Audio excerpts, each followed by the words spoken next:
हज के दौरान मुसलमान इस तरह से काबा का चक्कर क्यों लगाते हैं, क्या है इसके पीछे की वजह, और क्या सच में काबा ही है पूरी पृथ्वी का सेंटर? वैज्ञानिकों ने किया है हैरान कर देने वाला खुलासा। दोस्तों, आज की इस वीडियो में हम आपको काबा के कुछ ऐसे चमत्कारों के बारे में बताएंगे जिन्हें साइंस भी मानता है, और साइंस के हिसाब से भी काबा के ये चमत्कार सच है। तो चलिए शुरू करते हैं आज का ये हैरत अंगेज वीडियो। दोस्तों, आपको जानकर हैरानी होगी कि हर घंटे 1,70,000 मुसलमान काबा शरीफ का तवाफ करते हैं। मतलब 24 घंटे में 40,80,000 और महीने में 12,24,00,000 और साल भर में 1.5 अरब लोग काबा शरीफ का तवाफ करते हैं, जो वाकई हैरान कर देने वाली बात है। लेकिन मुसलमान इस तरह काबा शरीफ का चक्कर क्यों लगाते हैं? मुसलमानों की पाक किताब कुरान शरीफ की सूरह हज में अल्लाह ताला ने फरमाया है कि जमीन से लेकर आसमान तक सारी चीजें अल्लाह की इबादत और सजदा करती हैं। यानी कि पहाड़, परिंदे, घाटियां, प्लैनेट्स, गैलेक्सीज वगैरह वगैरह सभी अल्लाह ताला की इबादत करते हैं। लेकिन आपके मन में ये सवाल भी आ रहा होगा कि इन चीजों को तो कभी सजदा करते हुए देखा नहीं, तो ये किस तरह से अल्लाह ताला की इबादत करती हैं? कुछ तो इनमें कॉमन होगा। चलिए अब इस बारे में बात करते हैं। दोस्तों, आज से सैकड़ों साल पहले लोगों का मानना था कि जमीन यानी कि हमारी धरती ही यूनिवर्स का सेंटर है। उन्हें लगता था कि हर चीज इस धरती के आसपास घूम रही है। लेकिन फिर 1609 एडी यानी कि आज से लगभग 400 साल पहले इतिहास के एक बहुत ही मशहूर साइंटिस्ट गैलीलियो ने एक हैरान कर देने वाली खोज की।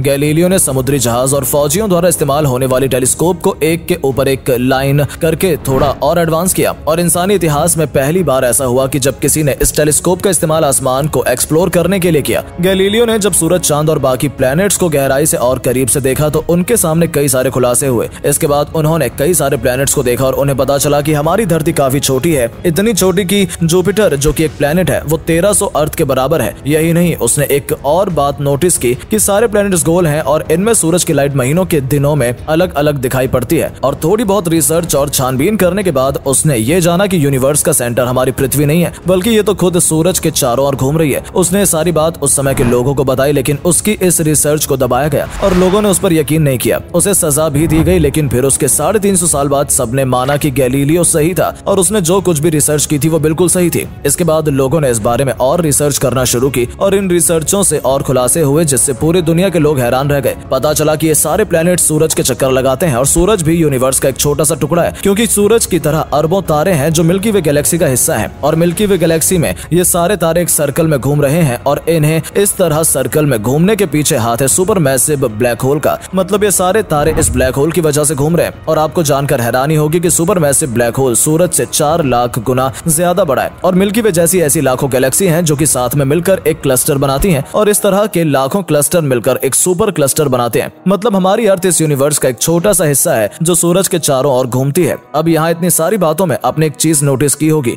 ये सारी प्लैनेट्स, गैलेक्सी और क्लस्टर किसी न किसी चीज के चक्कर लगा रहे हैं। और जब कोई हज के दौरान तवाफ करता है तो उसके साथ प्लैनेट्स, गैलेक्सी और क्लस्टर सभी इस इबादत में शामिल होते हैं। मतलब इनका इबादत करने का तरीका यह है कि ये चक्कर लगाकर इबादत करते हैं। अल्लाह ताला ने कुरान शरीफ में हर चीज जैसे कि पहाड़, पत्थर वगैरह सबके बारे में कहा है कि ये सभी इबादत करते हैं, लेकिन ये तो चक्कर नहीं लगाते। तो चलिए मैं आपको इसे भी साइंस के नजरिए से ही समझा देता हूँ। साइंस का एक कॉन्सेप्ट आपको पता होगा कि हर चीज एक पार्टिकल से बनी हुई है जिसे एटम कहते हैं, और एटम सबसे छोटा पार्टिकल नहीं है। इसके अंदर भी इलेक्ट्रॉन्स, प्रोटॉन्स और न्यूट्रॉन्स जैसे पार्टिकल्स होते हैं। प्रोटॉन्स और न्यूट्रॉन्स हमेशा एटम के केंद्र में होते हैं और इलेक्ट्रॉन्स इसके चक्कर लगाते हैं। और इस कॉन्सेप्ट से अगर देखा जाए तो ब्रह्मांड की हर चीज चाहते हुए या न चाहते हुए भी किसी न किसी चीज के चक्कर लगा रही है। ठीक उसी तरह जिस तरह से प्लैनेट सूरज के चक्कर लगाते हैं, और इस हिसाब से कुरान शरीफ में लिखी हुई बात पूरी तरह से सच साबित होती है। यानी कि जब काबा में कोई तवाफ करने के लिए जाता है तो वो दुनिया की सबसे छोटी से लेकर ब्रह्मांड की सबसे बड़ी चीज यहाँ तक कि बैतुल मामूर में फरिश्तों के साथ भी इबादत में शामिल हो जाता है। आपको बता दें कि बैतुल मामूर फरिश्तों के काबे को कहा जाता है जो 7वें आसमान पर मौजूद है, और दुनिया पर मौजूद काबा बैतुल मामूर की तरह ही है। मैं आपको बता दूं कि जब हजरत मोहम्मद सल्लल्लाहु ताला अलैहि वसल्लम मेराज पर गए थे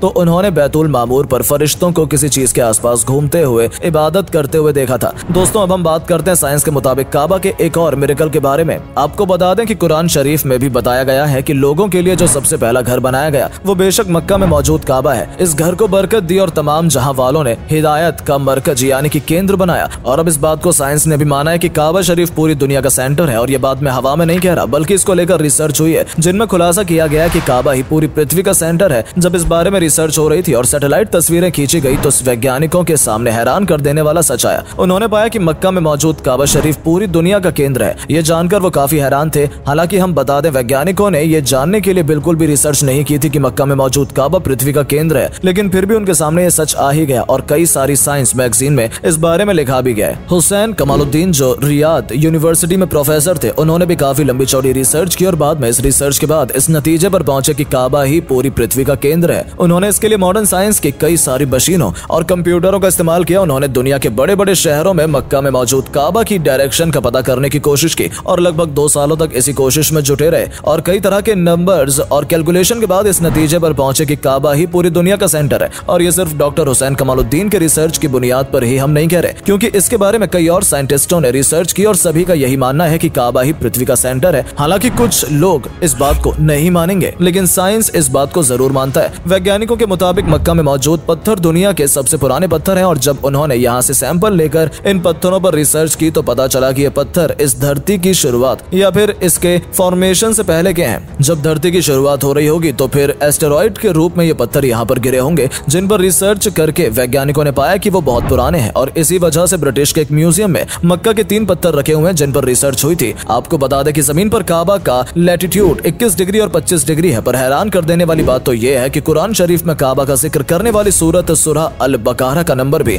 2:125 ही है और ये महज एक कोइंसिडेंस तो बिल्कुल भी नहीं है। तो दोस्तों आज के लिए बस इतना ही। उम्मीद है आपको आज की वीडियो पसंद आई होगी। अगर हाँ तो इस वीडियो को लाइक करें और वीडियो को शेयर जरूर करें। आपका एक शेयर हमें मोटिवेट करता है ऐसी ही और वीडियोस बनाने के लिए। धन्यवाद।